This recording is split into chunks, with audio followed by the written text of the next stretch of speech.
Shalom Bapak Ibu Saudara-saudari yang dikasihi oleh Tuhan. Sungguh bersyukur kita masih diberi kesempatan untuk boleh bersama-sama merenungkan firman Tuhan. Pada hari ini bagian firman Tuhan terambil dari Mazmur nomor 119 ayat 121 hingga 128.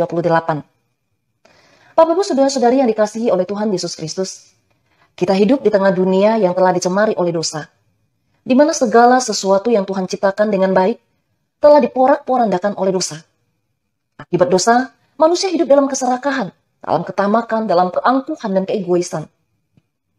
Saya yakin kita sependapat bahwa untuk menjadi seorang pribadi yang hidup sesuai kehendak Tuhan bukanlah sesuatu yang mudah.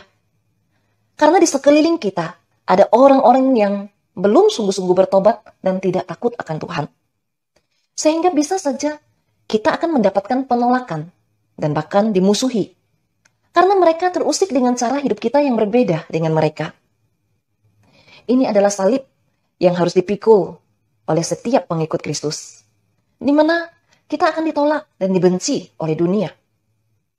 Bapak Ibu Saudara-saudari, jika Bapak Ibu Saudara-saudari diperhadapkan dengan kondisi ini, apa tindakan Bapak Ibu Saudara dalam meresponi hal ini? Ada sebagian orang yang mengandalkan kemampuannya sendiri, di mana dia akan meresponi dengan membalas hal yang serupa. Dia akan membalas kejahatan dengan kejahatan. Dia akan membalas kebencian dengan kebencian pula. Namun, hal ini tidaklah tepat. Tetapi jauh lebih tepat, kita mengandalkan Tuhan. Biarkan Tuhan yang akan menjadi pembela atas diri kita. Dan harus kita yakini, sesuai janji firman Tuhan, bahwa Tuhan tidak pernah meninggalkan orang yang hidup takut akan Tuhan. Bapak Ibu Saudara-saudari, hal inilah yang dilakukan pemazmur yang dapat kita baca di dalam ayat 121 sampai 123. Di mana pemazmur lebih mengandalkan Tuhan sebagai pembelanya. Dan dapat kita lihat bersama juga pada ayat 124 sampai 125, pemazmur merindukan hidup tunduk pada ketetapan Tuhan. Ketetapan yang dimaksudkan pada bagian firman Tuhan ini adalah berbicara tentang perintah atau hukum-hukum yang Tuhan tetapkan untuk dipatuhi dan dilakukan. Pemazmur menyadari betul bahwa di sekelilingnya ada orang-orang yang tidak tunduk pada hukum-hukum yang Tuhan tetapkan. Mereka tidak taat pada perintah Tuhan.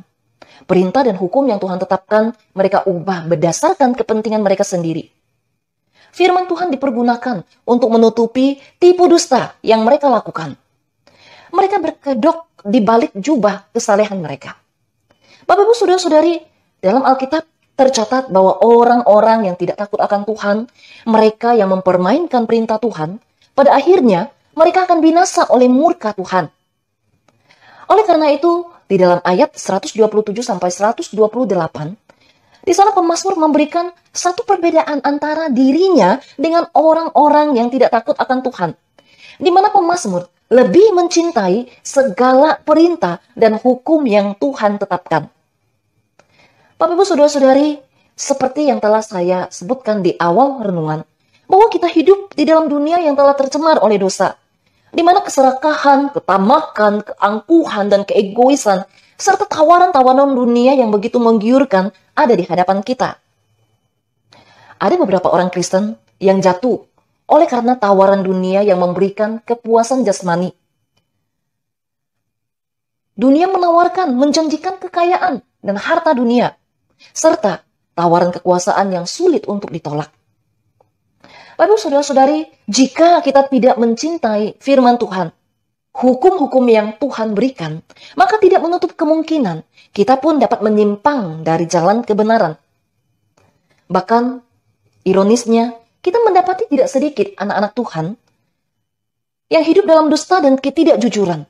Mereka menggadai iman dan firman Tuhan demi perkara-perkara duniawi. Bapak Ibu Saudara-saudari yang dikasihi oleh Tuhan Yesus Kristus, dari perenungan firman Tuhan pada hari ini, kita belajar beberapa hal penting. Yang pertama, kita harus meyakini bahwa Tuhan tidak pernah meninggalkan orang-orang yang hidup seturut dengan perintah Tuhan. Yang kedua, mencintai firman Tuhan bukan hanya sebatas kata-kata, melainkan dengan seluruh totalitas hidup kita. Baik di saat suka atau di tengah pergumulan, hendaknya kita tetap hidup seturut firman Tuhan. Dan yang terakhir, kita harus menunjukkan bahwa kita berbeda dari orang-orang yang tidak takut akan Tuhan. Kiranya setiap firman Tuhan yang kita dengarkan pada hari ini akan menguatkan kita untuk menjadi pribadi-pribadi yang hidup seturut dengan perintah Tuhan. Amin. Mulia